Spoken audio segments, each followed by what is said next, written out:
குட்டிப்புலி படத்தில் என் பாடலை முன்னனுமதி பெறாமல் பயன்படுத்தியுள்ளனர் என்று வருத்தப்பட்டுள்ளார் இசைஞானி இளையராஜா.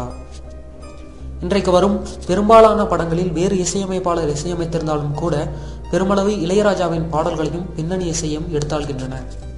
சிலர் அனுமதி பெற்று அப்படி செய்கிறார்கள், பலர் கேட்பதே இல்லை. சுப்பிரமணியபுரம் படத்தில் இளையராஜாவின் சிறு பொன்மணி அசியம் என்ற புகழ்பெற்ற பாடலை ஒரு காட்சியில் அப்படியே பயன்படுத்தியிருப்பார் சசிகுமார். மேலும் அந்த படத்தில் இடம்பெற்ற பிரதான பாடலான கண்கள் இரண்டால் அப்படியே கவிக்குயிலில் வந்த சின்ன கண்ணன் அழைக்கிறான் பாடலின் அப்பட்டமான நகலாகும். அதற்கடுத்து நாடோடிகள், சுந்தரபாண்டியன் போன்ற படங்களிலும் கூட ஆங்காங்கே இளையராஜாவின் இசையை எடுத்தாண்டனர். சமீபத்தில் சசிகுமார் நடித்து திரைக்கு வந்துள்ள குட்டிப்புலி படத்தில் இன்னும் ஒரு படி மேலே போய் ஒரு முழு டூயட்டுக்கும் இளையராஜாவின் பாடலை பயன்படுத்தி இருக்கின்றனர். ரஜினியின் கழுகு படத்தில் இடம்பெற்ற மிக புகழ்பெற்ற பொன்னோவியம் கண்டேன் அம்மா எங்கும் என்ற பாடலை அப்படியே பயன்படுத்தி கொண்டுள்ளனர்.